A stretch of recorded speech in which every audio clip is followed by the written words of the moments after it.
नमस्कार दोस्तों, आपका स्वागत है newbiro.com में। और सबसे पहले तो आपको हिंदू नववर्ष की ढेर सारी शुभकामनाएं। आज मिथिला न्यू ईयर भी है, उसकी भी आपको ढेर सारी बधाइयाँ।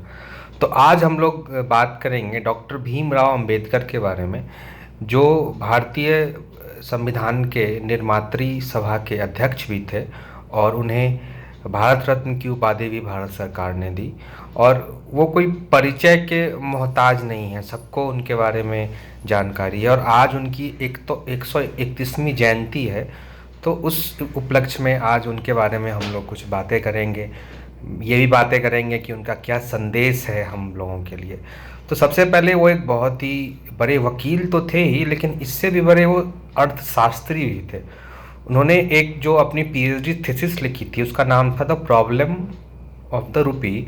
और इसी के बेसिस पे जो हिल्टन कमेटी है, उसने इस थीसिस को इवेलुएट करके रिजर्व बैंक ऑफ इंडिया को एस्टेब्लिश किया था 1935 में। तो आप इससे अंदाज़ा लगा सकते हैं कि वो कितने बड़े अर्थशास्त्री थे।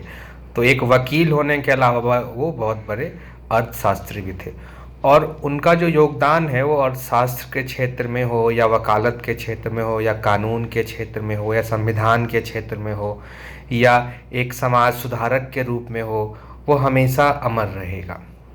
इसलिए और बहुत कम लोगों को शायद पता है कि उन्होंने पाकिस्तान और द पार्टीशन ऑफ इंडिया, इस पर भी एक किताब लिखी थी, एक रिपोर्ट लिखी थी, जिसमें उन्होंने विभिन्न पहलुओं को देखा था कि पाकिस्तान का जो डिमांड है वो सही है नहीं है, हिंदुओं का क्या है कहना है और क्या होना चाहिए, वो पूरा इस किताब में उन्होंने इवेलुएट किया है। तो इस किताब को आप पढ़ सकते हैं। इससे आपको भारत पाकिस्तान और उससे जुड़ी समस्याओं के बारे में और उसके समाधान के बारे में ढेर सारी जानकारी मिलेगी।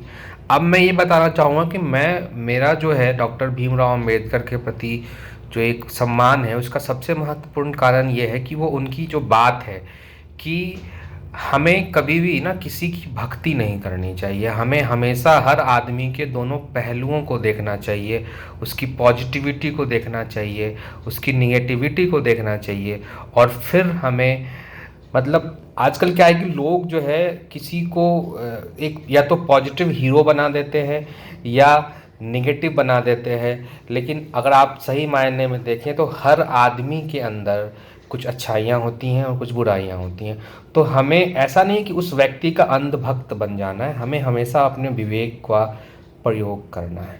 और ये हमारे बाबा साहेब का ही देन है कि जो ऑब्जेक्टिव रिजोल्यूशन है जो ड्राफ्ट किया था जवाहरलाल नेहरू ने, वो जो संविधान के प्रियम्बल के रूप में शामिल किया गया, उसमें तो जो हमने डिक्लेयर किया है इंडिया को एक संप्रभु संपन्न सोशलिस्ट सेकुलर डेमोक्रेटिक रिपब्लिक, जहाँ पे हम जस्टिस, इक्वालिटी, लिबर्टी, फ्रेटर्निटी की बात करते हैं, वो सब कहीं ना कहीं हमारे संविधान में दिखता है। और उसका जो श्रेय है वो डॉक्टर बाबा साहब भीमराव अंबेडकर को जाता है। तो ये था उनके लिए आज का ट्रिब्यूट। और अगर आपको वीडियो ये पसंद आया दोस्तों, तो आप इसको लाइक करें, शेयर करें, सब्सक्राइब करें और कमेंट करें। थैंक